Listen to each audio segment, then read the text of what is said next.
प्राकृत अनुरागी सभी महानुभावों को मेरा डॉक्टर पुलक गोयल का यथा योग्य अभिवादन, सादर जय जिनेन्द्र। आज हम प्राकृत रचना सौरभ पुस्तक में से पाठ क्रमांक 45 का अध्ययन करेंगे। इस पाठ में हम भूतकालिक कृदंत भाववाच्य का बहुत अच्छे से अध्ययन करने वाले हैं। हम प्राकृत प्रशिक्षण के तृतीय चरण में चल रहे हैं। यहाँ जितने भी पाठ आएंगे ये बहुत महत्वपूर्ण हैं। आपको हल्के फुल्के कठिन भी लग रहे होंगे, लेकिन इनको समझना और पढ़ना बेहद आवश्यक है, क्योंकि इनका प्रयोग आपको ग्रंथों में, गाथाओं में हर समय, हर वाक्य में मिल रहा होगा। इस दृष्टि से आज का पाठ ध्यान से देखिएगा और इसका अभ्यास भी जरूर सॉल्व करें। अभ्यास सॉल्व करेंगे तो ये व्याकरण आपको समझ में आ जाएगी और याद भी हो जाएगी। फिर आप जब ग्रंथों में देखेंगे तो आपको इजीली पकड़ में आएगी। चलिए पाठ शुरू करते हैं। पाठ क्रमांक 45, भूतकालिक कृदंत भाववाच्य। भूतकालिक कृदंत भाववाच्य में प्रयोग। यहाँ पर भाववाच्य शुरू हो रहा है। अभी तक जो भी आपने पढ़े हैं वाक्य, वो सभी कर्तृवाच्य में थे। ये पहला पाठ है जो हम भाववाच्य पर पहुंचे हैं। 3 वाच्य होते हैं: कर्तृवाच्य, कर्मवाच्य, भाववाच्य। कर्तृवाच्य में कर्ता की प्रधानता होती है और कर्ता के अनुसार ही क्रिया चलती है। कर्मवाच्य में कर्म की प्रधानता होती है, कर्ता तृतीया में होता है और कर्म के अनुसार क्रिया चलती है। भाववाच्य में कर्ता तृतीया में होता है, तृतीया विभक्ति में होता है, और क्रिया जो है उसमें नपुंसक लिंग प्रथमा एक वचन में होता है। इस दृष्टि से ये डिफरेंस है। कर्मवाच्य के ही वाक्य को जब कर्म हट जाता है या उसमें कर्म नहीं होता है तो वह भाववाच्य बन जाता है। सेंटेंस है, मेरे द्वारा फल खाया गया। तो जब सेंटेंस बनेगा मेरे अकर्मक क्रिया से, जब हम ऐसा सेंटेंस बनाते हैं, सकर्मक क्रिया से बनाते हैं तब तो वो कर्मवाच्य हो जाता है, और जब अकर्मक क्रिया से हम वो सेंटेंस बनाते हैं तो वह भाववाच्य बन जाता है। इसको इंग्लिश में एक्टिव वॉइस, पैसिव वॉइस ये भी होता है। हिंदी वाले भी सभी समझते हैं, हर भाषा में ये वाच्य होते ही हैं। तो इस दृष्टि से वाच्यों से आप परिचित हैं। यहाँ भाववाच्य में भूतकालिक कृदंत का कैसे प्रयोग होना है वो हम देख रहे हैं। संज्ञाएं यहाँ पर 3 दी गई हैं। अकारांत पुल्लिंग में नरिंद, अकारांत नपुंसक लिंग में कमल और आकारांत स्त्रीलिंग में ससा। ये उदाहरण के लिए हैं और वाक्य उदाहरण के यहाँ पर आएंगे। सर्वनाम भी यहाँ पर दिए गए हैं। अम्ह, अहम, हम, अम्मी, ये पुरुषवाचक सर्वनाम उत्तम पुरुष प्रथमा एक वचन का रूप है। तुम्ह, इसके 3 रूप हैं: तुमम, तुम, तुह। ये भी पुरुषवाचक सर्वनाम मध्यम पुरुष का है, प्रथमा एक वचन के ये रूप हैं। त, इसका है सो, पुरुष, पुरुषवाचक सर्वनाम है यह, अन्य पुरुष प्रथमा एक वचन का रूप है। और ता, सा, सा इसका रूप है स्त्रीलिंग में, पुरुषवाचक सर्वनाम अन्य पुरुष प्रथमा एक वचन। इस प्रकार से तो ये इनका क्रियाएं भी यहाँ पर दी हैं जो कि उपयोग में आनी है। हस यानी हंसना, जग जागना, वियस खिलना, वढ़ बढ़ना, ये सभी क्रियाएं, संज्ञाएं और सर्वनाम ये हम पहले के पाठ में पढ़ चुके हैं। अब इनके वाक्य कैसे बनना है, मैं आपको भूतकालिक कृदंत फिर से बता देता हूं। भूतकालिक कृदंत आप पिछले पाठ में सबसे पहला, तृतीय चरण का पहला पाठ था 43 नंबर का, 41 नंबर का, 42 नंबर का, उस पाठ में आप पढ़ चुके हैं। अगर आपको क्लियर नहीं है तो आप दोबारा से उस पाठ का वीडियो जरूर देखें। यहाँ पर भूतकालिक कृदंत वह कृदंत है जिसका अर्थ भूतकाल में जाता है। जैसे अब वहां हिंदी में वाक्य बनेगा, मेरे द्वारा हंसा गया, मेरे द्वारा खाया गया, राजा के द्वारा हंसा गया, कमल के द्वारा खिला गया, बहन के द्वारा जागा गया, मेरे द्वारा हंसा गया, तुम्हारे द्वारा हंसा गया इत्यादि। ऐसे वाक्य बनेंगे। अभी हमने कर्तृवाच्य में क्या वाक्य बनाया था? राजा हंसा। यहां पर भाववाच्य में वाक्य बन रहा है राजा के द्वारा हंसा गया। ये डिफरेंस आपको क्लियर हो रहा होगा। वहां पर राजा हंसा, उसमें राजा में विभक्ति प्रथमा का एक वचन लगा था। यहां पर राजा के द्वारा हंसा गया, यहां विभक्ति तृतीया का एक वचन लगेगा। फिर जब हम वाक्य बनाएंगे राजाओं के द्वारा हंसा गया तो तृतीया का बहुवचन लगेगा। इस प्रकार से हम समझ सकते हैं। तो भाववाच्य में वाक्य हम बना रहे हैं तृतीया एक वचन, नपुंसक लिंग एक वचन। ये बात आप ध्यान रखिए, जब भी हम भाववाच्य के वाक्य बनाएंगे तो जो क्रिया है वह हमेशा नपुंसक लिंग एक वचन में ही जाएगी। चाहे राजा हो, चाहे कमल हो, चाहे बहन हो, पुल्लिंग हो, नपुंसक लिंग हो या स्त्रीलिंग हो या कोई भी सर्वनाम हो, जो क्रिया है या क्रिया वाला कृदंत यहाँ पर जैसे भूतकालिक कृदंत है वह नपुंसक लिंग एक वचन में ही जाएगा। वाक्य है राजा के द्वारा हंसा गया। राजा के द्वारा, राजा, राजा के लिए यहाँ शब्द है नरिंद। इसमें तृतीया विभक्ति का एक वचन लगाने पर नरिंदेण, नरिंदेणम, एण और एणम ये इसमें जोड़ना पड़ता है। नरिंदेण, नरिंदेणम पुल्लिंग में। इस पाठ से आप तृतीया विभक्ति के रूप कैसे बनते हैं यह भी सीखेंगे। इसके पहले वाले पाठों में आपने प्रथमा विभक्ति का एक वचन और बहुवचन इसके रूप सीखे थे। इस वाले पाठ में आप भूतकालिक कृदंत का भाववाच्य में कैसे प्रयोग होना है यह भी सीख रहे हैं, और तृतीया विभक्ति का एक वचन और बहुवचन का शब्द रूप पुल्लिंग, नपुंसकलिंग और स्त्रीलिंग में क्या बनता है, कैसे बनता है, ये भी हम सीखेंगे। तो दोनों दृष्टि से देखिएगा। यहाँ राजा के द्वारा, राजा शब्द में प्राकृत में हुआ नरिंद और इसका तृतीया का एक वचन पुल्लिंग में बनाने के लिए हमें एण और एणम ये दो विकल्प हमें मिलते हैं। तो इससे रूप बन जाता है नरिंदेण, नरिंदेणम।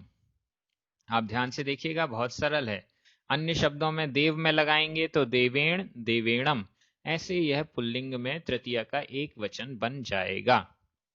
नरिंदेण, नरिंदेणम, हंसा गया। हंसने के लिए क्रिया है हंस। अब इसका भूतकालिक कृदंत हमने बनाया, इसमें अ, य, त, द ये चार भूतकालिक कृदंत के प्रत्यय हैं जो हमें जोड़ने हैं, और जब ये प्रत्यय हम जोड़ते हैं तो अंत्य स्वर परिवर्तन के रूप में अ के स्थान पर ई हो गया। तो हसी अ, हसीय, हसीत, हसीद ये रूप बन गया। अब इसको हमें नपुंसक लिंग एक वचन में पहुंचाना है। नपुंसक लिंग एक वचन, नपुंसक लिंग प्रथमा विभक्ति एक वचन में बिंदी लगा देने से वह शब्द रूप बन जाता है। जैसे कमल का कमलम नपुंसक लिंग का शब्द है, तो हसी अ का बन जाएगा हसीअम, हसीयम, हसीदम, हसीतम, ये रूप बन जाएगा। इसी प्रकार से अब दूसरा वाक्य यहां पर नपुंसक लिंग का है। नपुंसक लिंग का वाक्य कमल के द्वारा खिला गया। देखिए ये जो पाठ है वो बड़ी वैज्ञानिक पद्धति से बनाया गया है। यहाँ ऊपर जो संज्ञाएं सर्वनाम दिए गए उनके ही उदाहरण यहाँ पर एक वचन में और फिर बहुवचन में दिए जा रहे हैं। कमल के द्वारा खिला गया।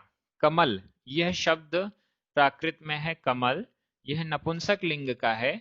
अब यहाँ पर कमल के द्वारा इसमें तृतीया का एक वचन बनाना है, तो नपुंसक लिंग अकारांत शब्द तृतीया का एक वचन बनाने के लिए यहाँ भी हमें पुल्लिंग की तरह ही एण और एणम इसको जोड़ना है। तो कमल में एण जोड़ा कमलेण और कमलेणम, यह रूप बन गया कमलेण, कमलेणम।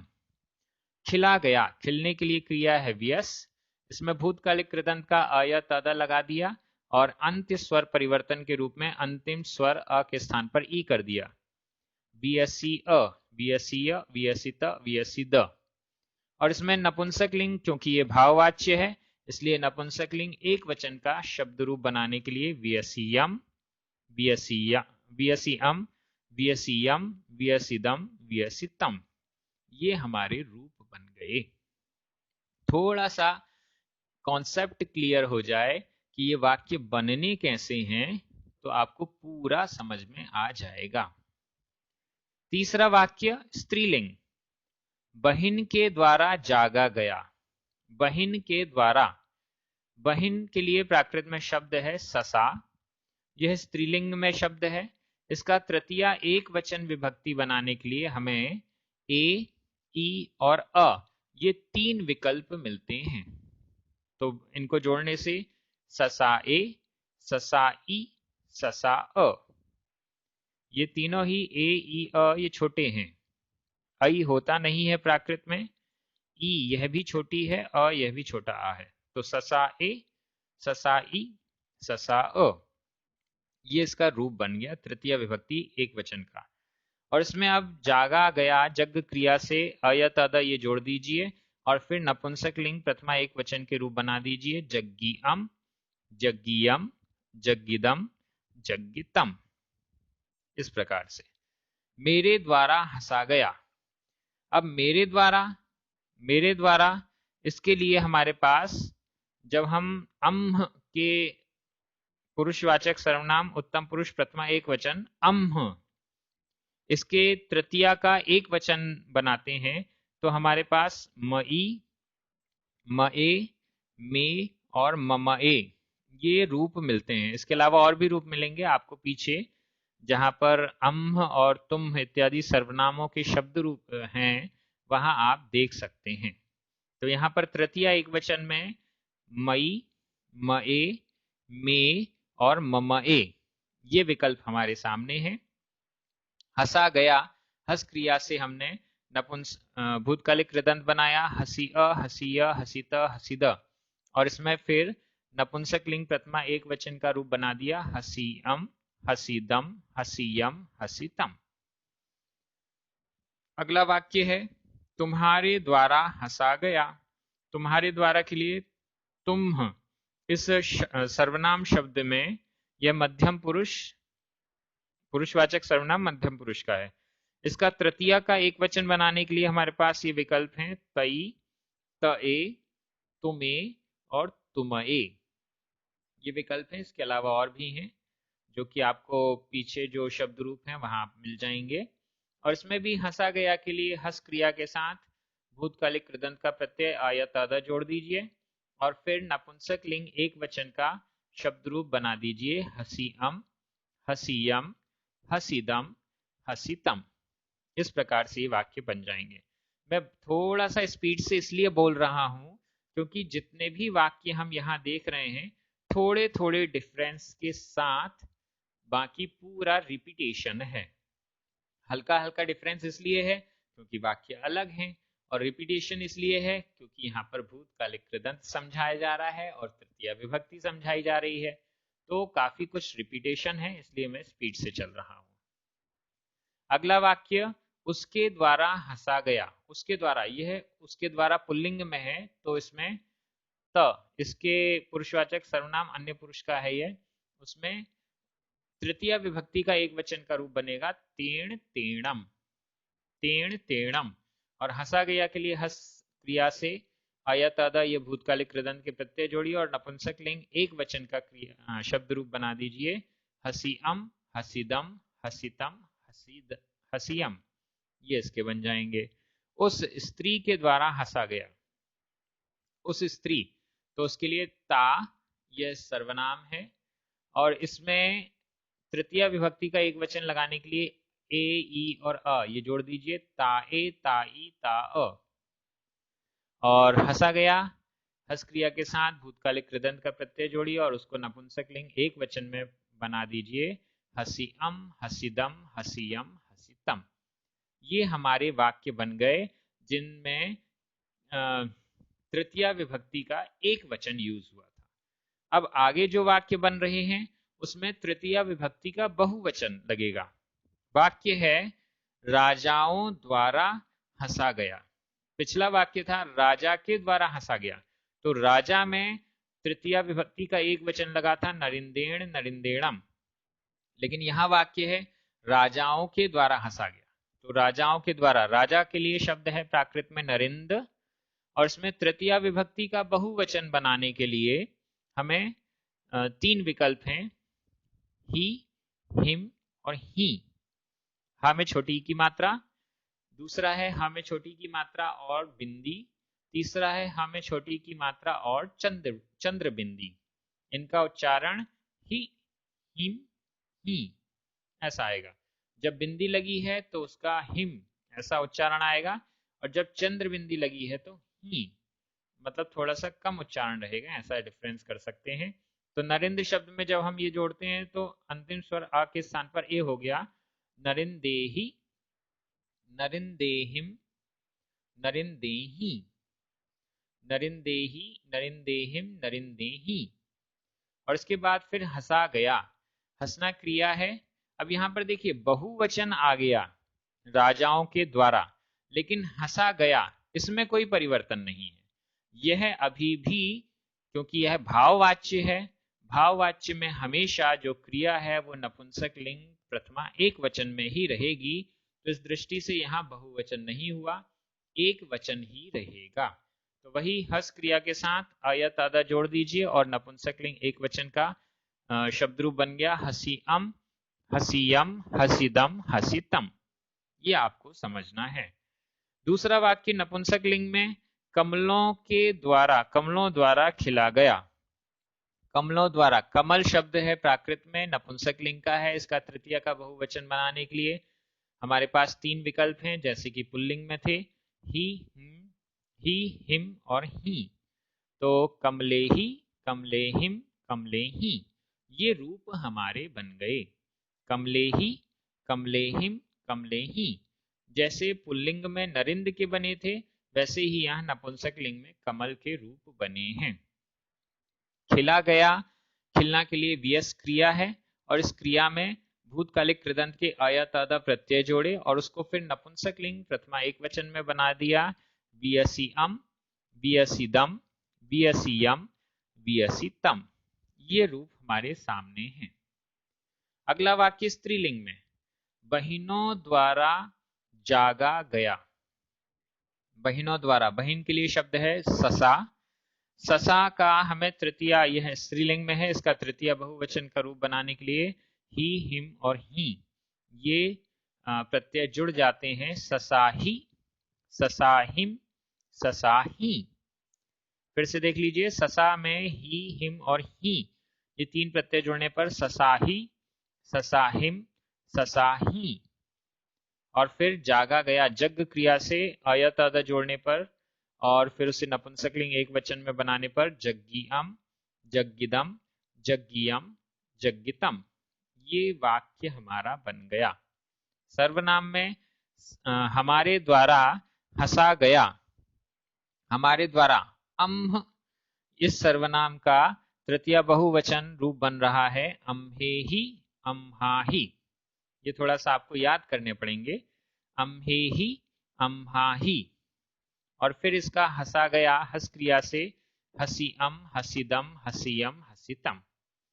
इसी को हम मध्यम पुरुष में तुम्हारे द्वारा हंसा गया, तो तुम, इस सर्वनाम शब्द का तृतीय बहुवचन में ये तीन रूप बन रहे हैं, तुभ्येहिम, तुम्हेहिम, तुझ्येहिम। ध्यान से देखिए, तुभ्येहिम आधा बा भा, तुम्हेहिम आधा मा ह, तुझ्येहिम आधा ज झ। तुभ्येहिम, तुम्हेहिम, तुझ्येहिम। हंसा गया, हसीअम, हसीदम, हसीयम, हसीतम। उनके द्वारा हंसा गया, यह पुल्लिंग में है। त शब्द का सर्वनाम में तृतीया का बहुवचन रूप बना तेहि, तेहिम, तेहि, तेहि, तेहिम, तेहि। और इसका हंसा गया, हस क्रिया के साथ आयत आदा जोड़कर नपुंसक लिंग एक वचन में शब्द रूप बनेगा हसीयम, हसीतम, हसीदम। अगला वाक्य है उन स्त्रियों के द्वारा हंसा गया। उन स्त्रियों के द्वारा। तो इसमें ता, ये इसका तृतीया विभक्ति का बहुवचन ताहिम, ताही, ताही। और फिर हंसा गया, इसके लिए हसीअम, हसीदम, हसीयम, हसीतम।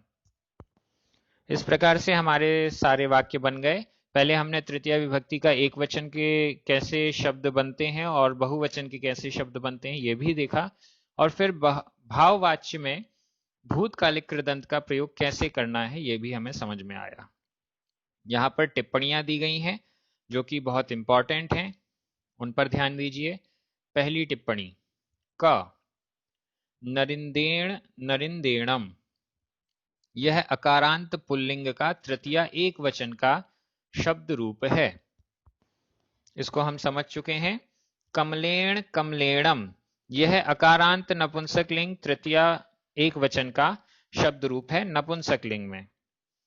आकारांत स्त्रीलिंग का ससाए, ससाई, ससाअ, यह तृतीया एक वचन का है। यहां जितने भी बताए जा रहे हैं तृतीया एक वचन के बताए जा रहे हैं। सर्वनाम में उत्तम पुरुष सर्वनाम तृतीया एक वचन पुल्लिंग और स्त्रीलिंग दोनों में ही ये रूप बनेंगे, मई, मए, में और ममए। मध्यम पुरुष सर्वनाम तृतीया एक वचन पुल्लिंग स्त्रीलिंग दोनों में, तई, तए, तुमे, तुमए। अन्य पुरुष सर्वनाम तृतीया एक वचन पुल्लिंग में, तेण, तेणम।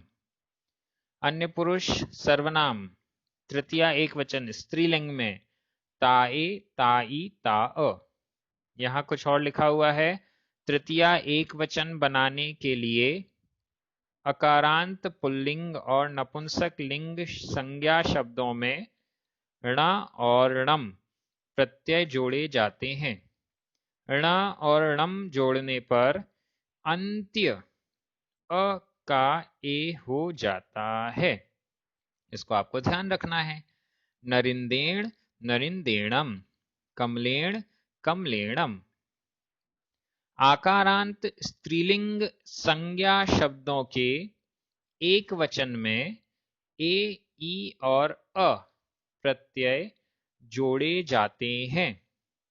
कौन कौन से प्रत्यय जोड़े जाते हैं? ए, ई और अ। ससाए, ससाई, ससाअ। अन्य पुरुष सर्वनाम के लिए भी यही नियम समझ लेना चाहिए। बाकी उत्तम पुरुष और मध्यम पुरुष सर्वनाम को इसी प्रकार याद कर लेना चाहिए। उत्तम पुरुष और मध्यम पुरुष के जो सर्वनाम हैं, मैं और तुम, उसके तो हमें शब्द अम्ह और तुम्ह, इसके तो शब्द सर्वनाम के हमें याद करने पड़ेंगे क्योंकि वो बहुत डिफरेंट डिफरेंट हैं। लेकिन अन्य पुरुष के जो हैं वो आपको इसी प्रकार से बना लेने होंगे। इसमें ख, यहां पर बहुवचन के रूप कैसे बन रहे हैं? अकारांत पुल्लिंग तृतीया बहुवचन में नरिंदेही, नरिंदेहिम, नरिंदेही। अकारांत नपुंसक लिंग तृतीया बहुवचन कमलेही, कमलेहिम, कमलेही। आकारांत स्त्रीलिंग तृतीया बहुवचन ससाही, ससाहिम, ससाही। उत्तम पुरुष सर्वनाम तृतीय बहुवचन पुल्लिंग स्त्रीलिंग दोनों में ही अम्हेही, अम्हाही। मध्यम पुरुष सर्वनाम तृतीय बहुवचन पुल्लिंग स्त्रीलिंग दोनों में तुभ्येहिम, तुम्हेहिम, तुझ्झेहिम। अन्य पुरुष सर्वनाम तृतीय बहुवचन पुल्लिंग में तेहिम, तेही, तेही। अन्य पुरुष सर्वनाम तृतीय बहुवचन स्त्रीलिंग में ताहिम, ताही, ताही। यहां भी कुछ टिप्पणी लिखी हुई है आगे। तृतीय बहुवचन बनाने के लिए अकारांत पुल्लिंग और नपुंसक लिंग संज्ञा शब्दों में तथा आकारांत स्त्रीलिंग शब्दों में, मतलब पुल्लिंग, नपुंसक लिंग, स्त्रीलिंग तीनों में ही हिम, ही प्रत्यय जोड़े जाते हैं। इनके जोड़ने पर अकारांत शब्दों के अंत्य अ का ए हो जाता है। नरिंदेही, नरिंदेहिम, नरिंदेही। तथा आकारांत में कोई परिवर्तन नहीं होता। ससाही, ससाहिम, ससाही। उत्तम पुरुष, मध्यम पुरुष और अन्य पुरुष के सर्वनामों के तृतीय बहुवचन को उपर्युक्त प्रकार से याद कर लेना चाहिए। ये तो हमें याद करने पड़ेंगे। इसकी टिप्पणी नंबर ग टिप्पणी पहले भाग की। अर्धमागधी में उत्तम पुरुष तृतीया बहुवचन के लिए अम्हेहिम काम में आता है। अम्हेहिम, है ना। यहाँ पर अभी नॉर्मल महाराष्ट्री प्राकृत या स्टैंडर्ड प्राकृत है, उसमें तो अम्हेहि और अम्हाहि ये दो हमें शब्द रूप थे, लेकिन अर्धमागधी में हमें अम्हेहिम यह भी प्रयोग मिलता है। दूसरी टिप्पणी, यदि क्रिया अकर्मक होती है तो भूतकालिक कृदंत भाववाच्य में भी प्रयुक्त होता है। ठीक है ना, मैंने जो आपको शुरू में बताया था, अगर क्रिया सकर्मक है तो वह कर्मवाच्य बन जाएगा, लेकिन क्रिया अगर अकर्मक है तो यह वाक्य भाववाच्य में बनेगा। भूतकालिक कृदंत से भाववाच्य बनाने के लिए कर्ता में तृतीया एकवचन अथवा बहुवचन तथा कृदंत में सदैव नपुंसक लिंग एकवचन ही रहेगा। ये आपको याद रखना है। भाववाच्य का कोई भी सेंटेंस बनेगा तो उसमें क्रिया हो या कृदंत हो, दोनों में ही नपुंसक लिंग का एकवचन ही प्रयोग में आएगा। तीसरी टिप्पणी, उपर्युक्त सभी क्रियाएं अकर्मक हैं तथा सभी वाक्य भाववाच्य के हैं। इस प्रकार से ये आज का पाठ कंप्लीट हुआ। इसके बाद आपको पाठ नंबर 46 है जो कि अभ्यास के लिए है। इसमें कुछ वाक्य दिए गए हैं जो कि भूतकालिक कृदंत के भाववाच्य में है, उनको आपको सॉल्व करना है। इससे आपकी अच्छी प्रैक्टिस होगी। आप प्राकृत अभ्यास सौरभ में अभ्यास क्रमांक 22 को सॉल्व कीजिए। यह पाठ भी इसी प्रकार से अभ्यास के लिए है। अलग अलग अभ्यास के लिए इसमें प्रश्न दिए गए हैं और कुछ वाक्य भी दिए गए हैं। कर्तृवाच्य से भाववाच्य में ट्रांसफर कैसे करना है उसके भी प्रैक्टिस के लिए यहाँ पर प्रश्न दिए गए हैं। फिर इसके बाद अभ्यास क्रमांक 23 भी आपको सॉल्व करना है। पूरे प्राकृत रचना सौरभ के पाठ 1 से लेकर पाठ 45 तक जो भी हमने पढ़ा है, मतलब अभी तक आपने जो भी पढ़ा है, उन सब का प्रयोग आपको इन वाक्यों के अनुवाद में, इस अभ्यास के अनुवाद में करना होगा। ये प्रैक्टिस के लिए बहुत अच्छा है। अगर आप प्रैक्टिस करते रहेंगे तो प्राकृत भाषा को बहुत अच्छे से सीख सकते हैं। इसी प्रकार से आप सभी बहुत अच्छे से अध्ययन कर रहे हैं, होमवर्क भी कर रहे हैं। आप सभी को बहुत बहुत धन्यवाद। सभी को जय जिनेंद्र।